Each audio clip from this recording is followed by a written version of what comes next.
Ano masarap? Yung niluluto o yung nagluluto? Bakal naman! Teka lang naman! Yung matamis, pumait na naman eh! Sino ang nagluto sa'yo ng 10? So mga bibis, andito na naman po tayo sa isa namang episode na nag-crave ako sa ampalaya na may itlog. Hindi ko alam kung anong tawag doon, pero yun ang lulutuin natin. Let's go! So mga bibis, ang pinakauna kong ginagawa, iuhugas ko siya sa asin. Kailangan nyo siyang hugasan na hugasan na hugasan kung hindi sobrang alat ng luto nyo. Ayun, anak ko, nagwawala na naman. So guys, tingnan nyo iyak niya. Akala mo nagpunta ako ng Kuwait, ng Canada. Pati ka na rin, smile.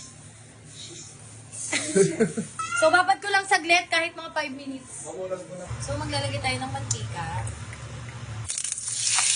At ito na yung gamit natin, guys. Huwag na tayo mag-away-away. Kailangan lang mag-heal ng bird. Hayaan lang natin muna siya hanggang mag-brown.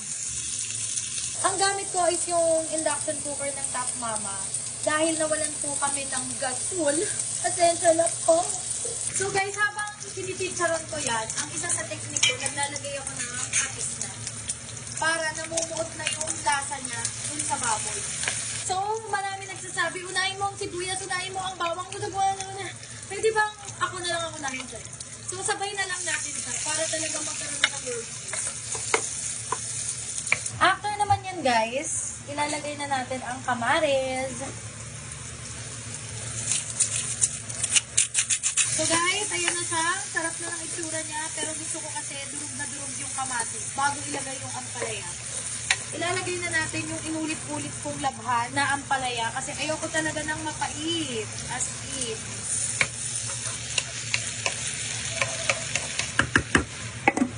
So kahit hindi mo na tulagyan ng tubig, kasi ayoko ng masabaw na klase ng ampalaya na may itlog, ang gusto ko tuyo. Pag nagtatakip ako ng ganito, parang nagtutubig din siya. Hindi ko alam kung anong scientific explanation mo. Pero napapansin ko, once na nagtatakip ka ng ulam, parang nagkakaroon na siya ng tubig sa loob.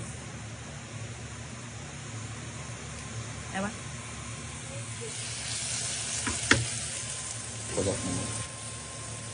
Ano masarap? Yung niluluto o yung nagluluto?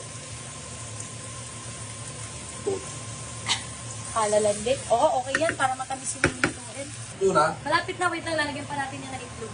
Bakal naman! Teka lang naman! Yung matamis, pumait na naman eh. Hirap ba naman magluto kapag ano, yung may mga naghihintay na ganito. Ganyan kami dati ng mga bata eh, pag nagluluto yung nanay ko, naghihintay kami sa nakaka-pressure pa naman magluto ng ganito. Next natin, ilalagay na natin ang itlog. Yung itlog nilagyan ko ng konting magic sarap and paminta para may sarili siyang buhay. May sarili siyang lasa. So, huwag nating haluin para buo-buo siya yung itlog. So, papatikim na natin sa kay Kong TV, Malak. So sweet!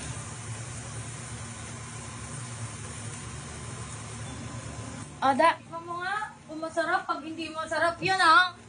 Ano ba yan? Tikman ko, nagbabanta ka.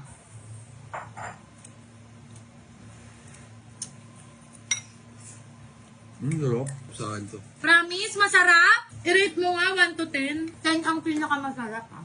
8.7. Daddy Kong? Ang palaya yan, Daddy Kong. Mami B?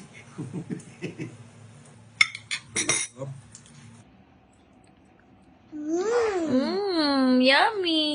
Yay! So guys, nagustuhan ni Kidlat yung luto ni Mami.